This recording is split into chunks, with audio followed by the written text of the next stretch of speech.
एक ही नारा, सेवा ही है धर्म हमारा। हमारा धर्म क्या है? सेवा। हमारा धर्म क्या है? सेवा। हम सेवा के सिवा कुछ जानते नहीं हैं। एक ही संकल्प है, एक ही हमारा नारा, सेवा ही धर्म हमारा। इसलिए ये दास अनिरुद्ध, नारद जी ने संतों की सेवा की, इसलिए दास अनिरुद्ध भी संतों की सेवा सवेरे से करता है। संतों को भोजन की व्यवस्था, यही सेवा, ये संतों की सेवा है। नारद जी कहते हैं मैंने सेवा की तो मैं ब्रह्मा पुत्र बन गया। अपना प्रमोशन चाहते हो तो सेवाओं से जुड़ जाओ। सेवा करने वाला व्यक्ति भगवान को बहुत प्रिय होता है, भगवान उससे अत्यधिक प्यार करते हैं जो सेवा करता है। इसलिए सेवा करो, संतों की, ब्राह्मणों की, बूढ़ी माओं की, अपने माता अपने पिता की, जरूरतमंदों की सेवा करो। ये दास सवेरे से उठकर सोने तक रात्रि को सिर्फ सेवा का काम करता है। इसलिए आपसे भी कहा करता हूं, इन संतों के लिए यहाँ रोज अन्न क्षेत्र बंटता है। आप भी एक दिन का अन्न क्षेत्र अपनी ओर से बंटवा सकते हैं, सेवाओं से जुड़ सकते हैं।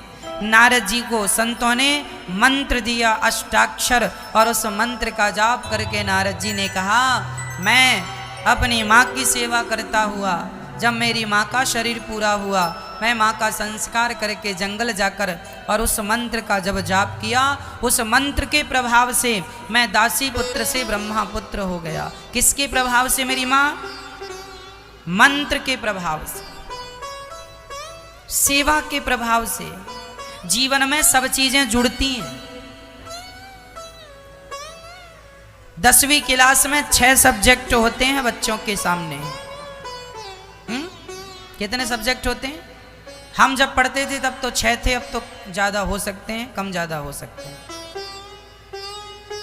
हमारे समय पे 6 सब्जेक्ट हुआ करते थे।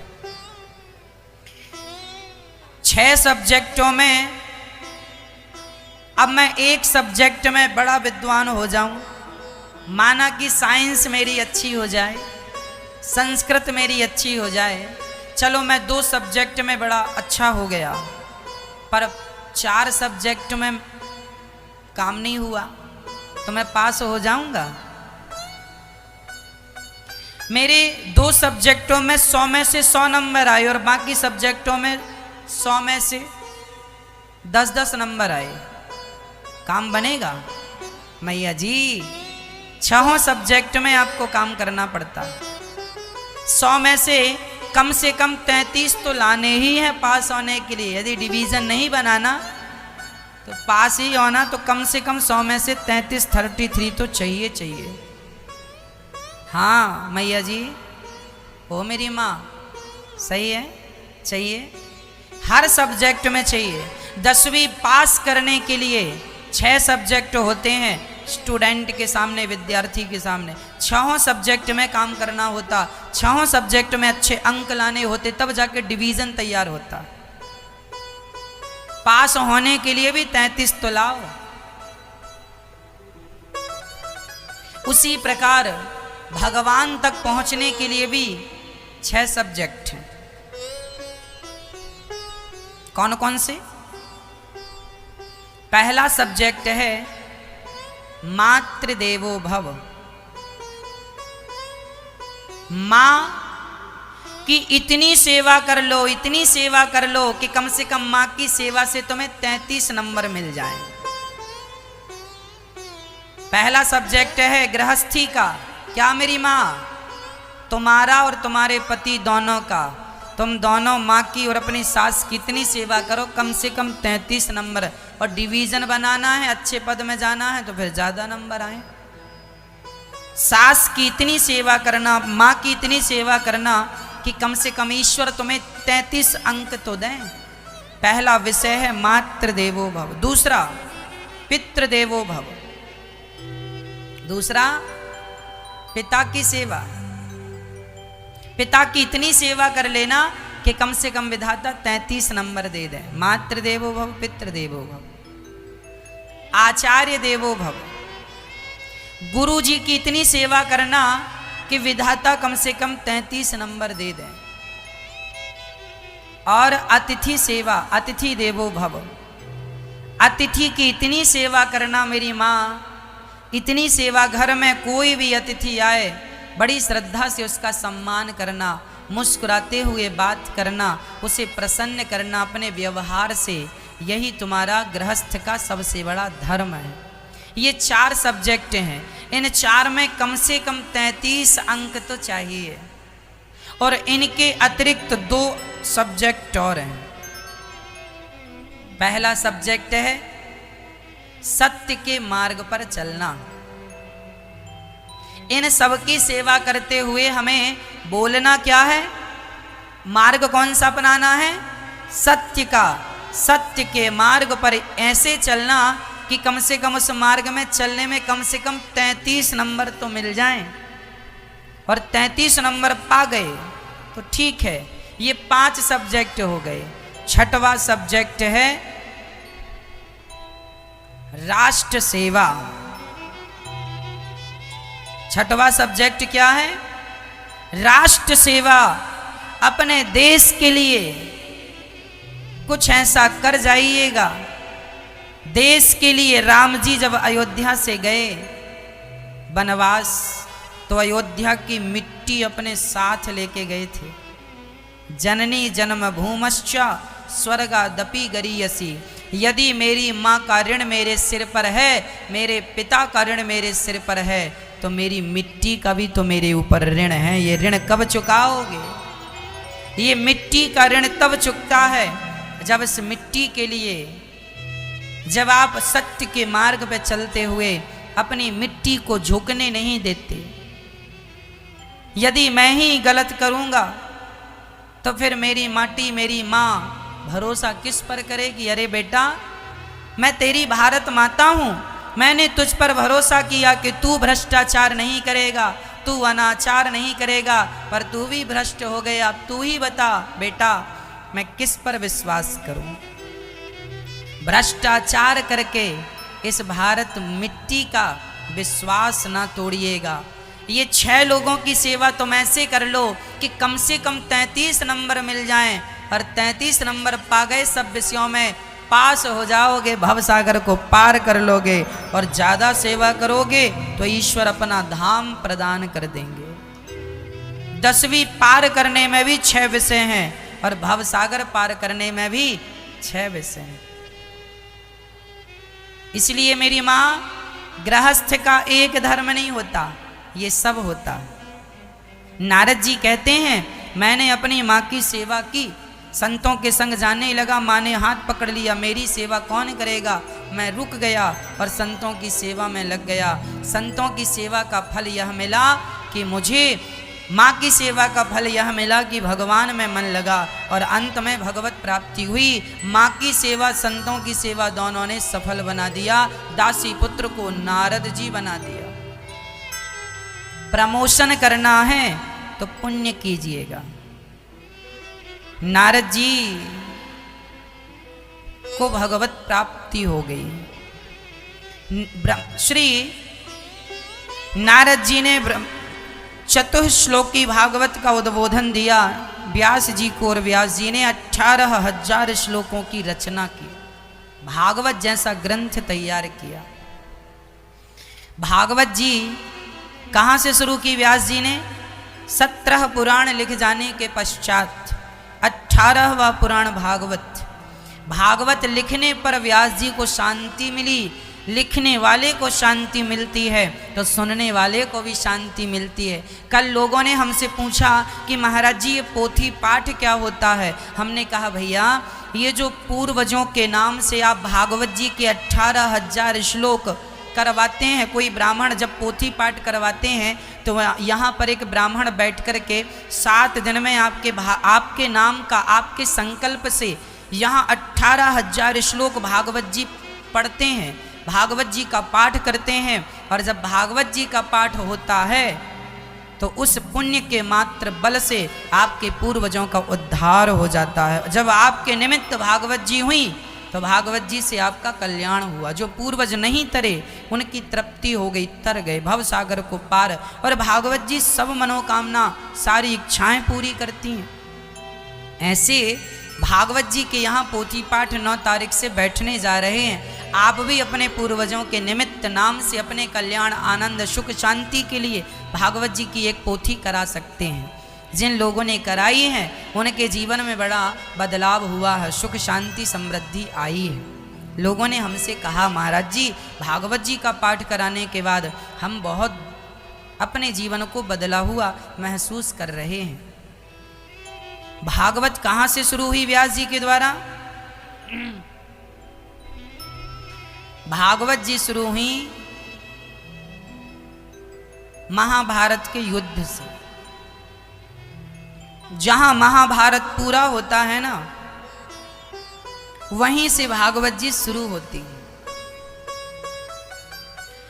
जब 99 कौरव मारे जा चुके थे, मारे गए, एक दुर्योधन बचा था। भीम भैया ने जांघ तोड़ दी थी गदा से, पर जांघ तो टूट गई, पर दुर्योधन मरा नहीं था, तड़प रहा था। पापी व्यक्ति की मौत भी जल्दी नहीं आती, ये भी ध्यान से सुनना। पापी आदमी जल्दी से मरता नहीं है। हाँ मेरी माँ, जल्दी से उसकी मृत्यु नहीं होती, तड़प तड़प करके मरता। दुर्योधन बहुत तड़प रहा था, बड़ा कष्ट था। तभी गुरु द्रोणाचार्य के पुत्र अश्वत्थामा जी आए। कहो मित्र मैं आपकी क्या मदद करूं? दुर्योधन ने कहा मित्र एक काम कर दो। क्या? मैं पांडवों को मरा हुआ देखना चाहता हूं। यदि तुम उन्हें मार दो तो मुझे बड़ा अच्छा लगेगा, सुकून मिलेगा, शांति से मर सकूंगा। अच्छा ठीक है। चल पड़े पांडवों को मारने अश्वत्थामा। जिन पांडवों को महाभारत में बड़े बड़े योद्धा ना मार सके, उन्हें आधी रात में छल से अश्वत्थामा मारना चाहते। जब ये सो जाएंगे पांडव तब मैं मार दूंगा। पांचों पांडव सो रहे थे। आज रात को अश्वत्थामा ने प्लान तैयार किया।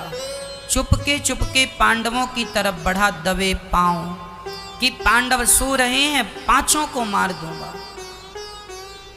पांडव सच्ची सो रहे थे, लेकिन पांडवों के रक्षक भगवान श्री कृष्ण जो सर्वव्यापक हैं वह जाग रहे थे। भगवान समझ गए कि मेरे भक्तों पर संकट है। तुरंत भगवान वहां प्रकट हो गए और पांचों पांडवों को सोते से उठाया। अर्जुन भीम भैया उठो। अरे क्या हुआ केशव? अरे आपके जीत का जश्न जमाना मना रहा है और आप यहाँ सो रहे हैं। चलो। आधी रात को भगवान ने उठाया और ले जाकर दूसरी जगह सुला दिया। उस स्थान पर द्रौपदी के 5 बच्चे आए जश्न मनाकर, और वह खाली बिस्तर देख के द्रौपदी के 5 बच्चे वहां आकर सो गए। उन 5 बच्चों को देखकर अश्वत्थामा को लगा यही पांडव है। ये द्रौपदी के 5 बच्चे थे। प्रत्येक पति से, अर्थात अर्जुन का भी एक बेटा था, भीम का भी, नकुल का भी, सहदेव का और धर्मराज युधिष्ठिर का। पांचों का बेटा पांचों की तरह लगते थे, जिसका बेटा उसी जैसा लगता। अश्वत्थामा ने 5 की गर्दन काट दी, धड़ अलग सिर अलग, ले जाकर दुर्योधन को दिखाया। देखो मैंने पांडवों को मार दिया, मार दिया, मार दिया। दुर्योधन बड़ा प्रसन्न, वाह तुमने सच्ची वो काम कर दिया जो कोई ना कर सका। जरा इनमें भीम का सिर देना, मैं दबा करके अपना क्रोध शांत करूं। भीम का सिर दिया, दबाया तो आसानी से दब गया। दुर्योधन ने कहा मित्र ये भीम नहीं हो सकता। ध्यान से देखा, ये पांडव नहीं, ये तो पांडव पुत्र हैं, अबोध बालक हैं। तुमने इन बालकों की निर्मम हत्या कर दी। पहले दुर्योधन प्रसन्न हुआ कि पांडव मर गए, बाद में दुख हुआ कि पांडव नहीं पुत्र हैं। सुख और दुख की संधि में दुर्योधन की मृत्यु हो गई। दुर्योधन मर गया। अब यहां एक प्रश्न खड़ा हुआ कि जो भगवान पांडवों को बचा सकते थे, क्या वो पांडवों के पुत्र को नहीं बचा सकते थे? कई बार आप लोग ये कहते हैं महाराज जी भगवान चाहते तो हमारा व्यक्ति बच जाता, हमारा पुत्र बच जाता, पति बच जाता, पत्नी बच जाती, फलाना बच जाता। भगवान चाहते तो बच जाता, वो तो इतनी पूजा करते थे, इतना पाठ करते थे, क्यों नहीं बचे? यदि भगवान पांडवों को बचा सकते थे तो पांडवों के पुत्र द्रौपदी के 5 बच्चों को भी बचा सकते थे कि नहीं? पूछा गया भगवान से आपने क्यों नहीं बचाया? द्रौपदी ने कहा कन्हैया जब मेरे पतियों को बचा सकते हो तो मेरे पुत्रों को क्यों नहीं बचाया? तब भगवान ने कहा द्रौपदी तेरे बच्चों की उम्र इतनी ही थी,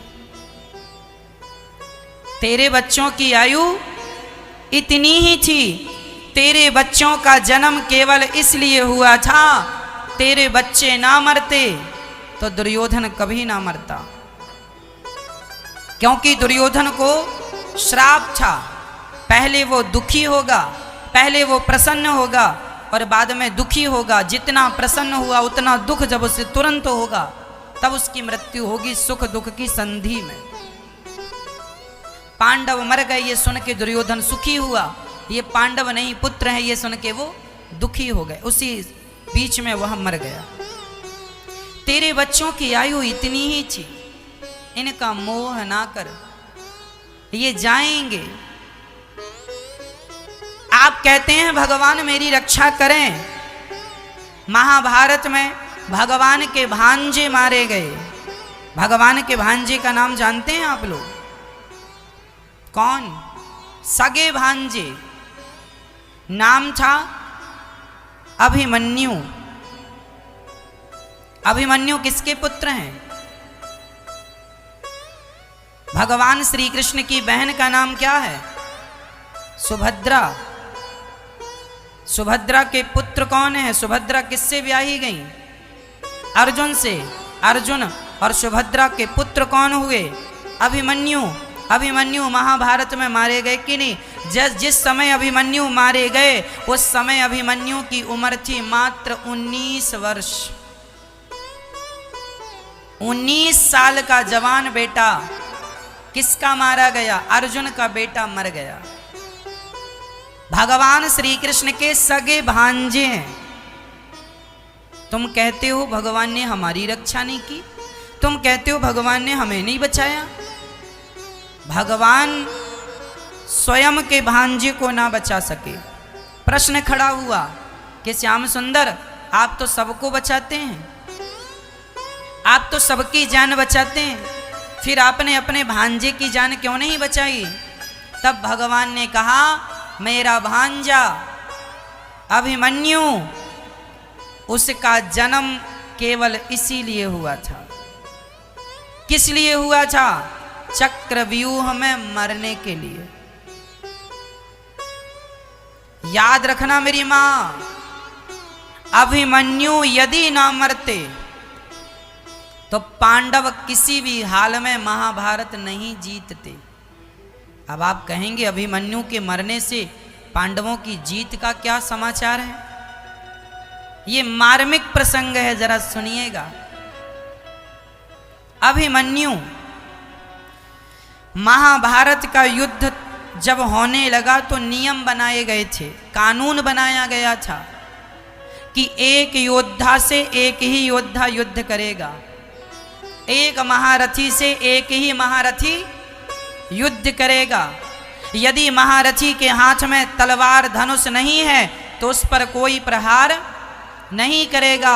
महारथी अपने रथ से नीचे उतर गया तो उस पर कोई धनुष बाण नहीं चलाएगा। ये नियम किसने बनाए थे? पितामह भीष्म ने। ये महाभारत शुरू होने के पहले महाभारत के नियम थे। एक योद्धा से एक ही योद्धा युद्ध करेगा, ये नियम था कि नहीं? पर जब अभिमन्यु के लिए, जब अर्जुन के लिए गुरु द्रोणाचार्य ने चक्रव्यूह की रचना की और चक्रव्यूह की जब रचना हुई, उस चक्रव्यूह में अर्जुन को फंसाने की के लिए चक्रव्यूह बना था, लेकिन फंस कौन गया? अभिमन्यु। और अभिमन्यु जब गया चक्रव्यूह को तोड़ता हुआ अंदर तो चला गया। अभिमन्यु को अंदर जाना तो आता था चक्रव्यूह में, पर चक्रव्यूह से निकलना नहीं आता था, क्योंकि जब अभिमन्यु अपनी मां के गर्भ में थे तब अर्जुन अपनी पत्नी सुभद्रा को ये सब बता रहे थे कि कैसे चक्रव्यूह में जाते हैं। लेकिन जब वो वापस आने की बात अर्जुन बताने लगी तो सुभद्रा को नींद आ गई थी। अभिमन्यु अपने मां के पेट में ही चक्रव्यूह में जाने की विद्या सीख गए थे, आना भी सीख जाते यदि सुभद्रा सोई ना होती तो। अभिमन्यु चले गए और जब महाभारत में अभिमन्यु चक्रव्यूह में गए तो अभिमन्यु से एक योद्धा ने युद्ध नहीं किया, एक साथ 8 महारथियों ने युद्ध किया। दुर्योधन, शकुनी, कर्ण, ऐसे कितने योद्धा और भी थे जिन्होंने उस निहत्थे बालक पर प्रहार किया। और जो युद्ध के नियम थे सारे नियम तोड़ दिए कौरवों ने। जितनी युद्ध की मर्यादाएं थीं सारी मर्यादाएं तोड़ दी कौरवों ने। और जब तोड़ी मार दिया। एक से एक लड़ता ना तो कभी ना मार पाते अभिमन्यु को, पर एक से 7 8 लोग लड़ रहे हैं और लड़कर कोई पीछे से मार रहा, कोई आगे से मार रहा, मार दिया। और जब अभिमन्यु मर गए तब मरे हुए अभिमन्यु के सिर पर लात मारा था जयद्रथ ने। ये जयद्रथ कौन था? दुर्योधन का जीजा। मरे हुए अभिमन्यु के सिर पर लात मारा था इसने। किसी ने भगवान से कहा, प्रभु आप हाथ बांधे खड़े हो, आप अपने भांजे की रक्षा क्यों नहीं कर रहे, बचाओ। भगवान ने कहा, ना, मेरे अभिमन्यु का जन्म केवल इतने काम के लिए हुआ था, इतना ही उसका काम था, वो काम पूरा कर दिया उसने। अब वो जा रहा है, उसे भगवान ने भी नहीं बचाया। फिर प्रश्न खड़ा हुआ कि क्यों नहीं बचाया भगवान आपने? भगवान ने कहा, इसका उत्तर बाद में दूंगा। सुनो, जब कौरवों ने अपनी मर्यादाओं का उल्लंघन किया तब फिर क्या हुआ? दानवीर कर्ण को कैसे मारा गया? छल से मारा गया। जब कर्ण का रथ जमीन में धंस गया था तो कर्ण अपने रथ को उठाने के लिए उतरा था, तब अर्जुन ने बाण मारा। कर्ण ने कहा, अर्जुन मैं रथ से नीचे हूं और तुमने सुना नहीं, मर्यादा है युद्ध की, जो रथ से नीचे योद्धा होता है उस पर योद्धा बाण नहीं चलाता। अर्जुन रुक गए। भगवान बोले, अर्जुन रुक मत, कर्ण बड़ा ज्ञान दे रहे हो कि योद्धा यदि रथ से नीचे हो तो उस पर प्रहार नहीं करते। अभिमन्यु भी रथ से नीचे था, तुमने भी प्रहार किया था, तब ज्ञान नहीं था, उसके लिए ज्ञान नहीं था, खुद के लिए ज्ञानी हो गए, हमें ना मारो, हमें ना मारो। उन्होंने जब धर्म का उल्लंघन किया, जब उन्होंने अधर्म किया तो कौरवों को किसी ने नहीं मारा, कौरवों के अपने अधर्म ने उन्हें मार डाला। भर गया है पाप घट पापी के अत्याचार से, और इन पापियों का उद्धार होगा कृष्ण के अवतार से। अर्जुन ने बाण मारा, कर्ण धराशायी हो गए। छल से कर्ण को मारा गया, छल से पितामह भीष्म को मारा गया, छल से गुरु द्रोणाचार्य को मारा गया। गुरु द्रोणाचार्य कभी ना मरते, छल से मारा गया। कहा गया कि अश्वत्थामा मारा गया, जबकि नहीं मरा। युधिष्ठिर ने कह दिया नरोवा कुंजरोवा, हाथी का नाम था अश्वत्थामा, हाथी अश्वत्थामा नाम का हाथी मारा गया और कह दिया गया अश्वत्थामा मारा गया। प्रश्न खड़े हुए, ये पांडवों ने अधर्म का साथ क्यों लिया? इसलिए लिया कि अधर्म का साथ शुरुआत उन्होंने की थी। अधर्म की शुरुआत किसने की? कौरवों ने। और जब तुम अधर्म कर रहे हो तो याद रखना मेरी मां, अधर्मी को अधर्म से मार देना ही धर्म है। अधर्मी को अधर्म से मार देना ही धर्म है। मार दिया। भगवान श्री कृष्ण ने अपने भांजे की रक्षा क्यों नहीं की? इसलिए नहीं की कि यदि वो ना मरते तो इन लोगों को मार पाना संभव नहीं था। इसलिए बलिदान तो देखो देना पड़ता है। और सच्ची बताऊं तो ये संसार ईश्वर की मर्जी से नाच रहा है। मैं यहां कथा सुना रहा हूं अपनी मर्जी से नहीं, श्याम सुंदर की मर्जी से। मैं जो कह रहा हूं अपनी मर्जी से नहीं, अपने श्याम सुंदर की मर्जी से। वो नचाने वाले हैं, हम नाचने वाले हैं। जब तक मेरा समय है, जब तक ईश्वर ने मुझे आयु दी है, जब तक विधाता ने दिया है, आपकी सेवा कर रहा हूँ। विधाता कह देंगे कि चलो तुम्हारा कार्यकाल पूरा हुआ, चलो अब आओ, तो हमें ये सब छोड़ के जाना पड़ेगा। अब आप कहेंगे महाराज जी, अरे आप फलाना व्यक्ति तो बड़ा धर्मात्मा था, बड़ा पुण्यात्मा था। धर्मात्मा था, पुण्यात्मा था, इसका मतलब ये नहीं है कि मैं मरूंगा नहीं। मैं धर्मात्मा हूं, पुण्यात्मा हूं, इसका अर्थ ये नहीं कि मैं मरूंगा नहीं, मैं भी मरूंगा। आप धर्मात्मा हैं, पुण्यात्मा हैं, इसका अर्थ ये नहीं है कि आप मरोगे नहीं, मरोगे। इसलिए मौत के चक्कर में कभी प्रश्न खड़े ना किया करो, क्यों मर गए, क्यों ऐसा, भगवान ने तो ऐसा कर दिया। भगवान कुछ नहीं करते। ये सब प्लानिंग होती है ईश्वर की। पहले हमारे जन्म के पहले ही ईश्वर ने पूरी प्लानिंग कर ली है। कहाँ कहाँ तुम्हें जाना है, कहाँ कहाँ रहना है, किस दिन तुम्हें। कहते हैं ना, दाने दाने में लिखा है खाने वाले का नाम। यदि आपके नाम की रोटी वृंदावन में बन रही है तो कहीं भी होंगे आप, खाने के लिए आपको वृंदावन आना ही पड़ेगा। वृंदावन में आपके नाम का पानी है तो आपको पानी पीने वृंदावन आना पड़ेगा। पी के जितने दिन का दाना पानी है खाओ पियो, फिर जाना पड़ेगा। ये प्लानिंग पहले से तय हो चुकी है। ईश्वर ने पहले से कंफर्म कर रखा किस तारीख को कितने दिन आपको कहाँ का खाना है, क्या नहीं खाना, कहाँ पानी पीना है, कहाँ नहीं पीना, ये सब पहले से तय है। बचपन में हमने एक कहानी सुनी। एक राजा ने अपने गुरुजी से कहा, गुरुजी, उसके हाथ में एक चने का दाना था। राजा ने अपने गुरुजी से कहा, गुरुजी ये बताओ इस चने के दाने में किसका नाम लिखा है, किसका नाम लिखा है बताओ। गुरुजी ने कह दिया, राजा साहब इस दाने में यहां महलों के आसपास घूम रहे एक कबूतर का नाम लिखा है।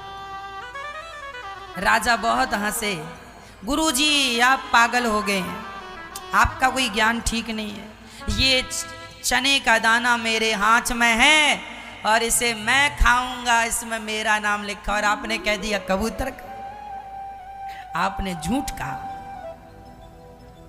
राजा हंसने लगा, गुरुजी झूठे सिद्ध हो गए। अब चने का दाना राजा हंसने लगा और हंसते हंसते अपने मुंह में डाल दिया। और जब हंसते हंसते चना खाया तो वो चना पेट में ना जाके नाक में यहाँ फंस गया। कई बार फंस जाता है, आप भोजन करते समय ज़्यादा हंसेंगे ना तो यहाँ फंस जाता है। अब वो चना यहाँ फंस गया, नाक का छेद जहाँ शुरू होता है यहाँ से फंस गया गले में। अब राजा लगा परेशान होने, क्या करें क्या करें। तभी जोर से छींक आई, और छींक आई तो वो चना नाक से निकला और दूर जाके गिरा। कबूतर बैठा था, देखा चना है, तुरंत मुंह में दबा के भाग गया।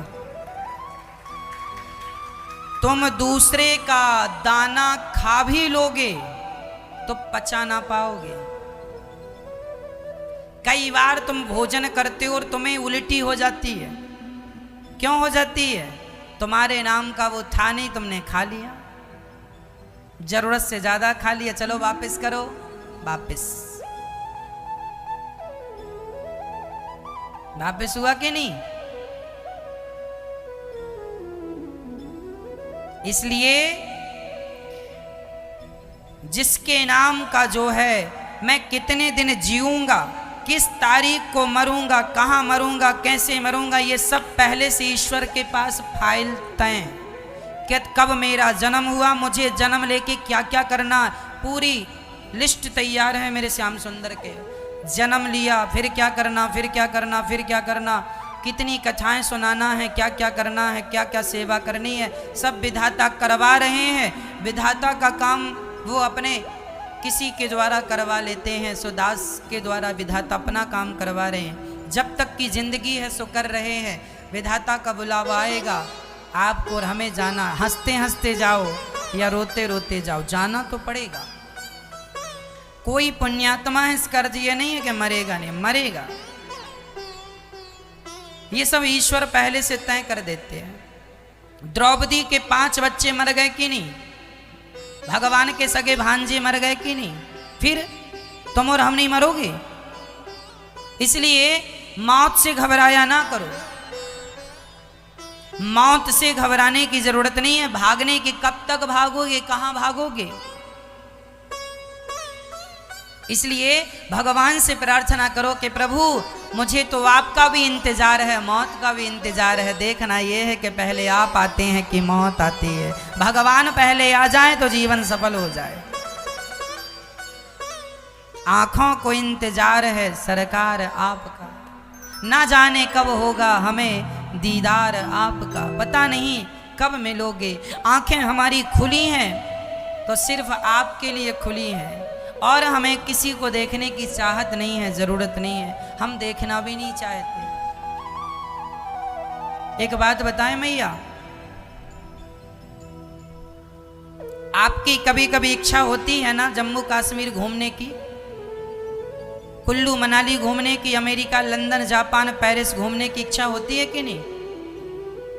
पर आपका ये जो दास है ना अनिरुद्ध, हमारी कभी कोई इच्छा ही नहीं होती।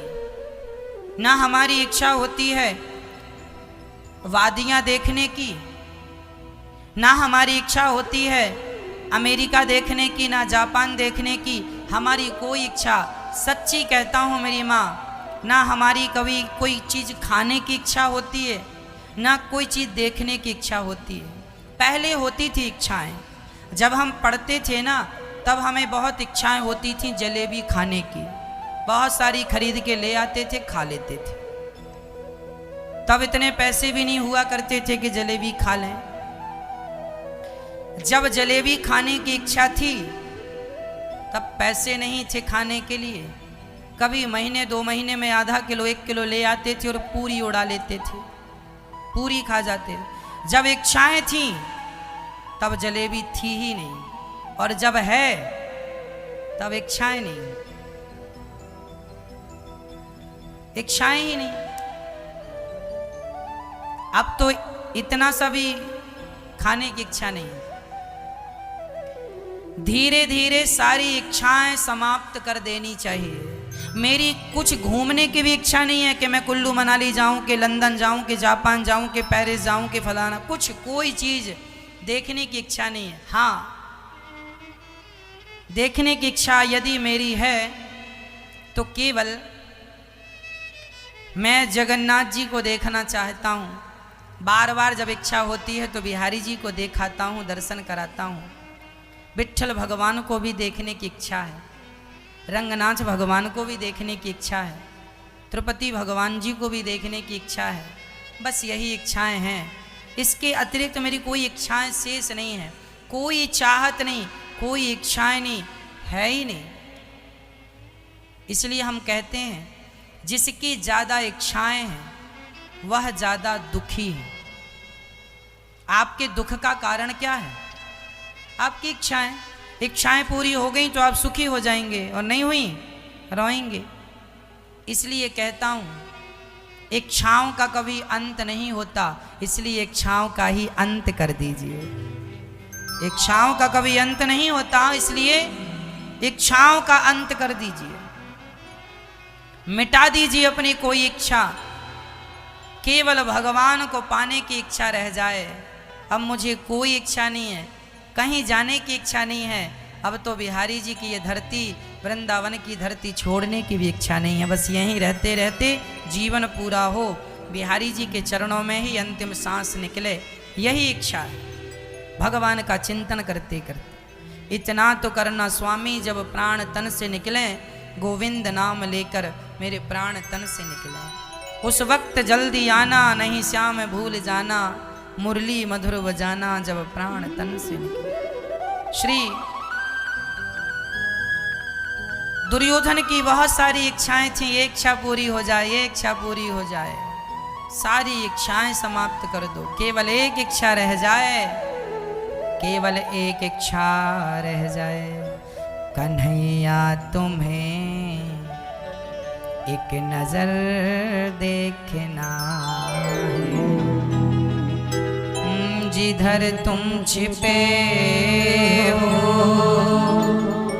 उधर देखना है, जिधर तुम छिपे हो उधर देखना है, कन्हैया तुम्हें एक नजर देखना।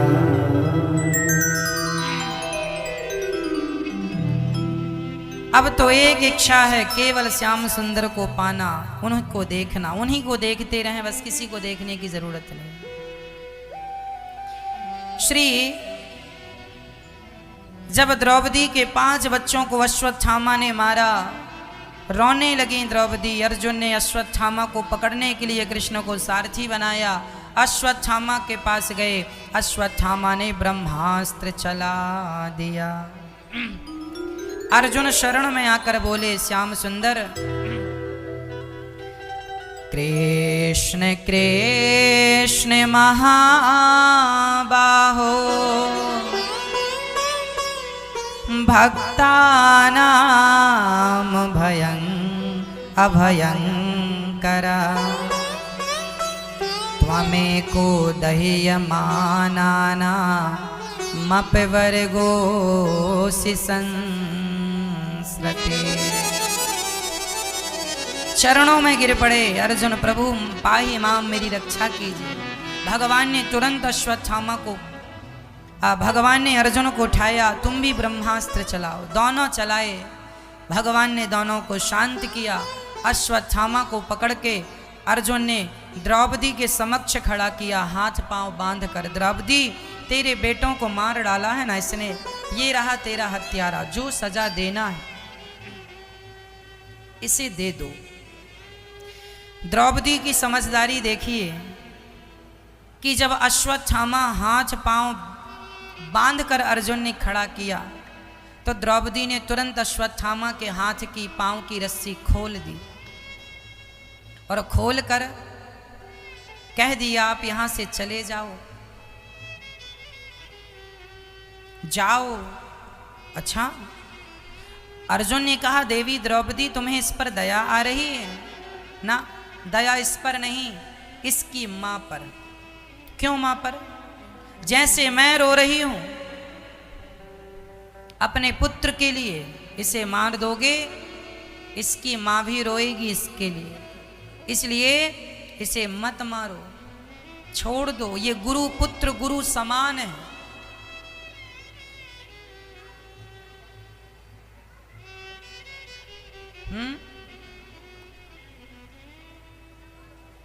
गुरु पुत्र है, इसलिए गुरु तुल्य है, इसे मत मारो। द्रौपदी की करुणा, द्रौपदी की दया देखो जरा, दुश्मन पर भी दया है। जिसने 5-5 बच्चों को मार दिया, उस हत्यारे पर द्रौपदी दया कर रही है, यही तो दया है। क्यों दया कर रही हैं द्रौपदी? क्योंकि द्रौपदी एक मां है, और मां करुणा की प्रतिमूर्ति होती है। यदि माँ के अंदर करुणा नहीं है, माँ के अंदर दया नहीं है, तो वह माँ कैसी? अच्छा, माँ किसे कहते हैं? जिसके अंदर प्रेम हो, जिसके अंदर ममता हो, बच्चों के प्रति प्रेम हो, वही माँ है। जिसके अंदर कोई प्रेम ना हो, उसे माँ नहीं कहा जा सकता, है ना मैया? आप लोग सिर्फ अपने बच्चों को अपना मानती हो, जबकि दृष्टि ये होनी चाहिए कि सब हमारे ही हैं। हर बच्चे पे हमारा स्नेह हो, हर बच्चे पर हमारा प्रेम हो, किसी से नफरत ना हो, घृणा ना हो, ईर्ष्या ना हो। ये मेरा बेटा है, इससे मैं ज्यादा प्यार करूं, ये जिठानी का, चल तू यहां से चला जा, क्योंकि जिठानी का।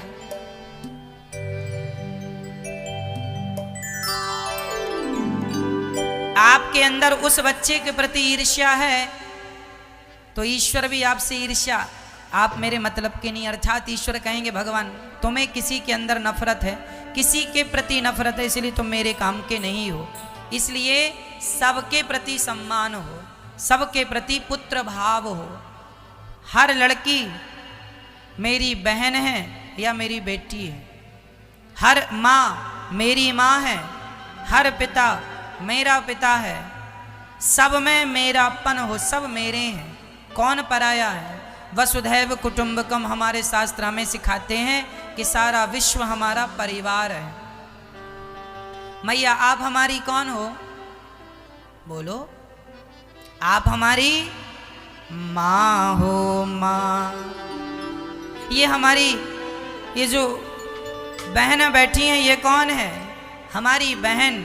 हम आपके भाई, मानो तो हम आपके भाई हैं, मानो तो हम आपके पुत्र हैं, और ना मानो कुछ नहीं है। मानो तो मैं गंगा माँ हूं, ना माने तो बहता पानी। सब मानने की चीजें हैं। आज गौरी गोपाल वृद्धाश्रम में 200 माताएं रहती हैं। ये जो माताएं रहती हैं, इन माताओं ने मुझे जन्म तो नहीं दिया, पर मान लिया कि ये मेरा बेटा है। तो मानने मात्र से हो गया कि नहीं हो गया? रिश्तों को निभाना होता है तो देखो, रिश्ते तो कई बार गैर भी निभा लेते हैं, और ना निभाने वाले तो अपना खून का रिश्ता नहीं निभा पाते। तो जो निभा ले वही अपना है, और जो ना निभा पाए भले वो अपना है, तो काहे का अपना है। जरूरी नहीं है कि तुम जब बच्चे को जन्म दोगी तो ही माँ कहलाओगी। सबके प्रति करुणा रखो, सबके प्रति प्रेम रखो। जिसके अंदर प्रेम है, ममता है, वही माँ है। बोलिए भक्त वत्सल भगवान की।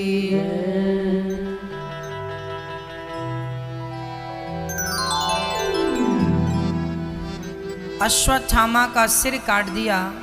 अश्वत्थामा के सिर की मणि निकालकर उसी नगर से धक्के देकर निकाल दिया गया। अश्वत्थामा के अपमान होने पर उसने एक ब्रह्मास्त्र, उत्तरा, ये उत्तरा कौन है?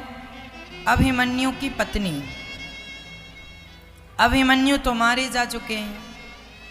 पत्नी जो गर्भवती थी अभिमन्यु की, उत्तरा पर अश्वत्थामा ने ब्रह्मास्त्र चला दिया। उत्तरा दौड़कर भगवान की शरण में आकर बोली, पाहि पाहि महायोगिन देव देव जगत्पते नान्यं त्वद्भयं पश्ये यत्र मृत्यु परस्परम। हे प्रभु, उत्तरा पर जब जब संकट आया तब तब उन्होंने केवल भगवान की शरणागति ग्रहण की। यह हमारे मूल मंत्र हैं। जीवन में जो व्यक्ति अपने आप को भगवान के चरणों में समर्पित कर देता है, उसके जीवन में संकट आते ही नहीं, और आते हैं तो भगवान रास्ता दिखाते हैं। उत्तरा के गर्भ में जाकर भगवान ने, कभी गर्भ में जाते नहीं हैं, पर भक्त के लिए भगवान तो गर्भ में भी जा सकते हैं। चले गए। आज भगवान उत्तरा के गर्भ की रक्षा करते हैं। और द्वारिका जाने की जब तैयारी होने लगी तब कुंती बुआ हाथ जोड़कर बोली, श्याम सुंदर आज हम आपसे कुछ मांगना चाहते हैं। हाँ हाँ बुआ मांगो, क्या चाहती हो? कन्हैया ने, कुंती बुआ ने स्तुति की, कृष्णाय वासुदेवाय देवकी नंदनाय च नंद गोप कुमाराय गोविंदाय नमो नमः। आज हम आपसे विपत्ति मांगते हैं गोविंद, हमें विपत्ति दे दीजिए। भगवान ने कहा, माँ जब से आपने होश संभाला है तब से विपत्ति ही विपत्ति आई है। माँ कुंती का जीवन कैसा है मैया जी? माँ कुंती के जीवन में सिवाय दुख के कुछ नहीं है, पर वो दुखों के होने पर भी क्या मांगती हैं? विपत्ति, दुख। क्यों क्यों मांगती हो माँ ऐसा? कन्हैया ने कहा, माँ क्यों? तब कुंती ने कहा, श्याम सुंदर जब मेरे बच्चों को लाक्षागृह में बंद करके कौरवों ने आग लगवाई, आपको पता है कौरवों ने एक बार लाक्षागृह बनवाया। ये लाक्षागृह क्या है? हमारी माताएं चूड़ी पहनती हैं ना, एक चूड़ी लाख की होती है, पुराने जमाने में आती थी, अब तो कम आती है। लाख की चूड़ियां माताएं पहनती थी। लाख का घर बनवाया था और बड़ा सुंदर पेंट करवा दिया, ऐसा लग रहा सुंदर घर है। जब पांचों पांडव कुंती के सहित उस घर में जब प्रवेश कर गए तो कौरवों ने, दुर्योधन ने उस घर में आग लगवा दी चारों तरफ से। लाख प्लास्टिक की तरह पिघलती है, प्लास्टिक नहीं होता लाख, लेकिन वो प्लास्टिक की तरह पिघलती है, टपकती भी है ना? यदि गिर जाए हाथ में तो फफोला होना निश्चित है। ऐसे लाख के घर में बंद करके कौरवों ने आग लगवा दी। कुंती बुआ ने कहा, श्याम सुंदर हमारी तो जिंदगी उसी दिन समाप्त हो गई थी, पर आप ही जिंदगी बन करके आ गए और आपने किसी प्रकार से रक्षा करवाई, आपने ही उस लाक्षागृह से बचाया। जीवन में जब जब दुख आए हैं तब तब आपने ही तो रक्षा की है। विदुर जी के द्वारा एक गुफा बनाई गई, अंदर के रास्ते से पांचों पांडव निकल के बाहर आए। ये भगवान श्री कृष्ण की कृपा नहीं तो क्या थी? हमें बचाने वाला कौन है? भगवान। इसलिए श्याम सुंदर हम ऐसे सुख का क्या करें जिस सुख में आपका विस्मरण हो जाए? अरे अच्छा तो वो दुख है, कम से कम आपका स्मरण तो कराता है। ऐसे सुख पर पत्थर पड़े जो कृष्ण हृदय से जाए, बलिहारी व दुख की जो पल पल नाम जपाए। हमें सुख नहीं चाहिए, हमें दुख देना श्याम सुंदर, लेकिन ऐसा दुख देना जिस दुख में आपकी स्मृति बनी रहे, आपका स्मरण बना रहे। हे नाथ मैं आपको कभी भूलूं नहीं, हे नाथ मैं आपको कभी भूलूं नहीं। कभी भगवानों को भूलिए मत, कभी भगवान का स्मरण भूलिए मत। हर क्षण ये भाव बनाए रखिए कि कृष्ण मेरे साथ है, कृष्ण मेरे साथ है। एक सज्जन ने हमसे प्रश्न किया कि महाराज जी भगवान हमारे साथ हैं, ये हमें पता कैसे लगेगा? एक छोटा सा बालक था, वह मंदिर गया, रोज मंदिर में जाके सोता था, रोज भगवान की पूजा करता था। एक दिन भगवान ने उसके सपने में आकर कहा, बेटा तू रोया ना कर। वो अनाथ था, उसका ना माँ ना पिता ना कोई, कहीं से कोई दे देता तो खा लेता और मंदिर में पड़ा रहता। एक दिन भगवान ने कहा, तू चिंता ना किया कर, तेरे साथ मैं हूं। उस बच्चे ने कहा, प्रभु मुझे कैसे पता चलेगा कि आप मेरे साथ हैं? भगवान बोले, जब तू चलता है तो रास्ते में जब 4 पांव बने, 2 पांव तेरे और 2 पांव पीछे पीछे मैं चलूंगा, जब 4 पांव दिखाई पड़े, 4 पांव के निशान दिखाई पड़े, समझ लेना कि मैं तेरे साथ हूं। अब वो जब चलता तो उसके खुद के 2 पांव और भगवान के 4 पांव से दिखने लगे, समझ गया कि ईश्वर मेरे साथ। ईश्वर ने अच्छा समय दिया, बहुत धनवान हो गया, बहुत सुख मिला उसे, पर किसी कारणवश वो भगवान को भूलता गया, सुख में मस्त हो गया और धीरे धीरे वो सुख, वो संपत्ति नष्ट हो गई और उसके जीवन में बहुत बड़ा संकट आ गया। जब संकट आया तो उसे भगवान की याद आई। उसने सोचा, भगवान ने कहा था कि मैं तेरे साथ खड़ा हूँ, आज देखता हूँ कि संकट में ईश्वर मेरे साथ है या नहीं। जाकर देखा तो आज पांव के सिर्फ 2 ही निशान थे, अर्थात स्वयं उसके। हर बार 4 निशान दिखाई पड़ते, 2 उसके 2 भगवान।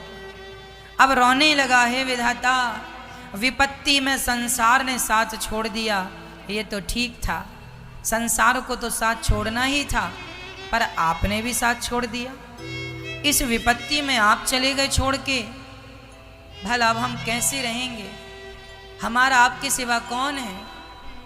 रोने लगा, मुझे दुख इस बात का नहीं कि जमाने ने साथ छोड़ दिया, विधाता आपने मेरा साथ छोड़ दिया।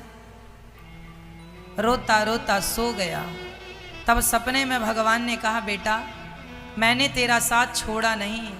अच्छा, साथ नहीं छोड़ा तो पहले 4 पांव दिखते थे, 2 मेरे 2 आपको, आज मैंने देखा 2 ही पांव थे।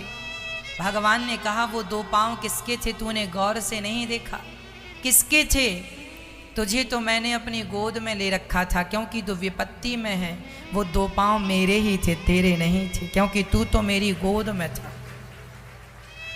जीवन में जब संकट आना आए तो समझ लेना कि ईश्वर ने आपको अपनी गोद में ले रखा है। संकटों से हारिए मत, ईश्वर को विसारिए मत। संकट आएंगे, एक व्यक्ति का नाम बताओ जिसके जीवन में संकट ना आए हो। आएंगे तुम्हारे जीवन में भी, हमारे जीवन में, लेकिन उन संकटों से भगवान उबारेंगे, बस अपना विश्वास बनाए रखना। मर भी जाऊं मैं तो भी अपने श्याम सुंदर को भूलूं नहीं। जब नरसिंह मेहता बुलाए कि सांवरिया आजा, माई बाई पुकार रही है नानी बाई के यहाँ मायरा भरने आजा गोविंद, बेला हो गई, समय हो गया। तब नानी बाई आई और नरसिंह से बोली, बाबा थारो भगवान आए वे वालों ना आए, छोड़ दे तेरे भगवान जो सांवरिया सांवरिया रटता रहता है, मेरा भगवान, तेरा श्याम आए वे वालों ना आए, तेरे भगवान नहीं आएगा, छोड़ दे अपने भगवान का नाम जपना। नरसिंह जी ने बाई को डांटा, बाई चुप रहे, जो सांवल सा न आसी तो नरसिंह लो गुण गासी। वहां नरसिंह मेहता कहते हैं नानी बाई को डांटते हुए, ऐ नानी बाई तू मेरी बेटी है, ठीक है, पर मेरे भगवान को कुछ मत कहना, वो मायरा भरने नहीं आएगा तो मत आए, पर मैं फिर भी उसका भजन करना नहीं छोड़ूंगा। क्या मैं उसका भजन मायरा भरवाने के लिए कर रहा हूं? उसकी मर्जी मायरा भरने आए या मत आए, तेरा मायरा भरे ना, मैंने बुलाया आए, उसकी मर्जी ना आए, उसकी मर्जी नहीं आएगा तो भी मैं उसका चिंतन करना, यदि नहीं आया तो मैं चिंतन करना छोड़ दूं। अरे इसका मतलब तो यही था कि तुम तो मायरा भरवाने के लिए भजन कर रहे थे, मायरा नहीं भरा तो भजन छूट गया। स्वार्थ भक्त तो ना हो कम से कम। नरसिंह मेहता ने नानी बाई को डांटा, जा तैयारी कर, मुझे विश्वास है वो आएगा। और जब आया, नरसिंह जी का अंतिम समय तक विश्वास टूटा नहीं। जो सांवल साना आसी तो नरसिंह लो गुणगासी, नहीं आएगा तो भी मैं गुणगान गाऊंगा। ये है भक्ति मंत्र जाप मम दृढ़ विश्वास। मेरी मौत आकर खड़ी हो और कहे मृत्यु कि सुनो भगवान का नाम भूल जाओ, भगवान को भूल जाओ, तुम अमर हो जाओगे और भगवान का नाम जपोगे तो मर जाओगे, तो मैं कहूँगा कि मुझे भगवान को छोड़कर अमर नहीं होना, भगवान का नाम लेता लेता तो मुझे मृत्यु भी प्रिय है। मैं किसी भी हाल में अपने श्याम सुंदर को भूलना नहीं चाहता, भुलाना नहीं चाहता। इन्हें भुलाकर फिर मैं जमाने को याद रख के करूँगा भी क्या? जमाना मेरे काम का छोड़ी है। आप कितने दिन मेरे साथ रहेंगे? कितने दिन? पर भगवान तो यहाँ भी साथ है, यहाँ से जाऊंगा जहाँ वहाँ भी वही साथ ही रहेगा। आप लोग कितना साथ देंगे? हमारे रिश्तेदार, हमारे पड़ोसी, हमारे अपने लोग हमारा कितना साथ देंगे ये बताओ? कितने दिन तक साथ देंगे? इसलिए ये सब लोग हमारे संगी साथी नहीं है। हमारे तो सोते जागते उठते बैठते खाते पीते सोते जागते तो हमारे बिहारी जी हमारे सहयोगी हैं, हमारे सहायक हैं। हमारे श्याम सुंदर हमारे सहायक हैं, हमारे भगवान हमारे सहायक हैं। यहाँ मनुष्य जन्म के पहले भी वही सहायक थे, आज भी वही हैं, और जब मैं ये शरीर छोड़ के चला जाऊंगा तो भी मेरे सहायक वही रहेंगे। कुंती बुआ ने कहा हमें सुख नहीं, हमें दुख चाहिए। भरी सभा में जब द्रौपदी की साड़ी खिंची तब संकट से बचाने कौन आया? भगवान आए। कुंती बुआ ने भगवान से कहा मैं आपको कभी भूलूं नहीं। उसके बाद पितामह भीष्म पर भगवान ने कृपा की, दर्शन दिया। पितामह भीष्म ने भगवान की स्तुति की, इतिमति रूप कल्पिता वितृष्णा। हे ईश्वर आपके सामने सब अंत है। इस दुनिया की हर शोहरत ईश्वर के सामने समाप्त हो जाती है। इति, इस दुनिया की सारी प्रतिष्ठा कृष्ण के सामने इति हो जाती है। संसार का हर वैभव, हर खुशी ईश्वर के सामने इति है। इसलिए पितामह भीष्म ने कहा इति मति रूप कल, मेरी आपके सामने सब इति है। बताओ